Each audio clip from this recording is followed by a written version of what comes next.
coming to you live from the Enlit Asia studio in Bangkok at our yearly conference. I am sitting with Pak Bob Saril today. Thank you so much for joining. Great to see you. Good to see you too. And he is the Director of Commerce and Customer Management for PT PLN Pasero. Yep. So thank you for joining today, Pak Bob. Yes, my pleasure. It's a very good time and a great event here. I think there's a lot of people gather here and a lot of the exhibitionists and also some of the, I think the manufacturers of the all many for the electrical things or the others, including the digitalization. Yep, it's a very big event today, so thank you for coming today. So let's go ahead and start with the question. So with regards to electrifying Indonesia, can you share what specific obstacles PLN is still facing electrifying rural areas? I think we talked about that the last time we spoke. Gotcha. And also ensuring power availability and how we are still overcoming those. Yes, sure. As you see that Indonesian is comprises of so many islands, with a big island and a small island. And some of the very isolated, and then it's very outer part of this one. And then it's very hard for us to make it into one grid, one big grid to each other. So that's why this is one of the obstacles, and the geographical situation and the contours of the things. And the second thing is about because of the population itself, it's very dispersed in that area, and there's a very not so many as in the town or the city. So there are two challenges that we have. But unfortunately, because of the technology that we can share with them, we can provide them with solar panels combined with the others, like a diesel part and so on. This is a part of the things that we can. And the other things that we do is that we try to find out what is the resources that we can improve there, the resources and the local resource. Maybe I don't know. For example, some of them in the remote area, but they still have a kind of water, pouring from somewhere else, and there is a potential for the hydro ones, and then we put a micro hydro for this one. And the other thing is that maybe because of their reach of the biomass, like a trees or plantation or something like that, we put a small power plant there that use the biomass. Something like this is how we tackle about the obstacle. And the other, the dispersed islands, maybe nowadays one of the solution that we provide is that we use that DC home system. It's made a DC home system. We make the installation in the DC, and then they use the battery. The battery can be movable, They can start with a charge we provide a charging station with a solar panel, and then they change like changing like a tube of the gas, something like that. We call it electric battery or tubing of battery, that it can be exchanged to each other. Oh, wow. Yeah. I mean, that's an interesting solution. And there's, as you said, there's so many resources within the country as well that we still could tap on. So it's great that you're utilizing everything at your disposal. So I know that PLN recently released the PLN Energy Certificate. So I was a little curious about why that was kind of put together. I think it's a great message. So I was curious about the mission and all that good stuff. As you see nowadays, that the people are talking and looking at the transition of energy, and then so that's why the roadmap of this one should be there, to reach a certain points of the renewable energy.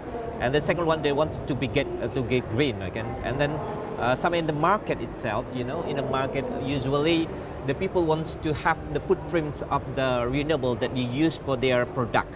So that's why when they want to export this product to anywhere, in order that this product is acceptable, of course they need a kind of footprint for that one, that they use the clean energy for that one. So that's why they might use the renewable energy for theirs, but they don't have any capability of doing that because of they are very far away from the resources and something like that. So that's why we come up with the solution for that one. We use the renewable energy certificate. This renewable certificate is a kind of a footprint of using the renewable energy, that it is tracked by the international renowned company called EPX, and then they come up with how much the energy that they need for the renewable energy. So that's why this is one of the reasons. And then they can use, the company can use it, and then they can post it through the international, that they have already used the renewable energy for their product.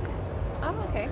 Perfect. It sounds like we're in a club right now a Yeah, little bit. so the mission itself, of course, again, we want to help our customers, especially the business, that they have already used the renewable energy, and then we have the potential, and then we have already some of the renewable energy power plant, and so that it can be used by the certified as that is a dedicated some point of energy for them by using the renewable energy certificate, Okay. and then they can use it on the market. Perfect. Okay, thank you. That was such a thorough explanation. Wonderful. You're welcome.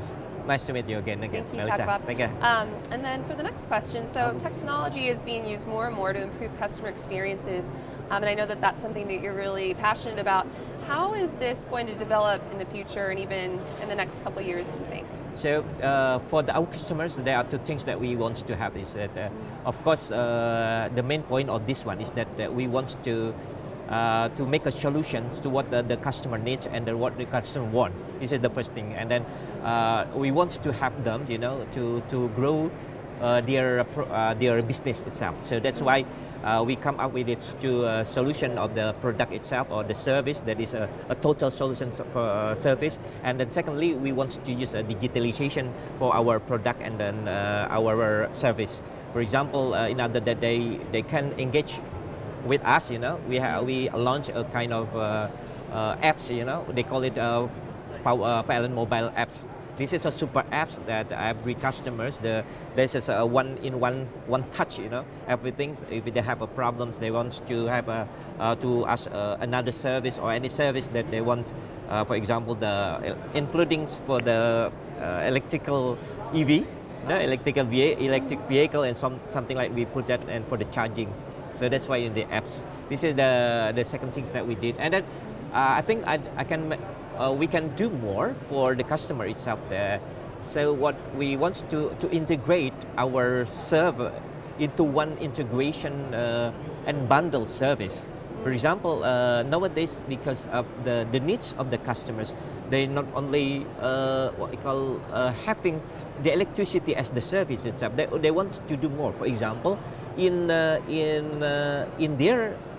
maybe in their property or in their production line, they need something, a kind of the operation and maintenance that we can also provide it. We ask our subsidiary to help them in this case with a very good quality, and also the price, of course, is very competitive. That always helps, doesn't it? Yes, sure. It does. And for our last question, I'm just curious with regards to the event itself. I know you just got here, but has there been anything that you've learned so far, or anything that you want to bring to the event with regards to the event or the conference itself? Any takeaways or anything you'd like to share with the audience? Yeah, sure. The first thing in this conference itself, because we are looking at the transition of energy, I think there are a lot of things that need to be discussed nowadays. What the technology that is very appropriate from now in order to advance more about the renewable energy. It is one thing that you can see a lot of things here. I saw some of this one, how the people use in the one circular economy, doing the waste into the energy and then back again to the waste, and then how they become a circular economy things that it's, of course, because it is a circular, it is more effective and efficient. This is one of the things that we see in this event. And then the other thing is that I think we have some advanced innovation and also technology in South Asia, not only for the electrical as unsafe, but also for the digitals of the things. And then we try also how the machinery used for the more green nowadays. And some of them, I thought some of the manufacturers of the power plant is already used how they combine with the hydrogen or something like that. We can see. This is a very good, I think, a very good event. Perfect. Well, thank you so much for coming, Pak Bob. I really appreciate your time today. My pleasure. And also, thank you for watching. To learn more about PLN, please go ahead and take a look at the website. The same with Indonesia. Thank you for joining, and have a great day. Have a great day, you too.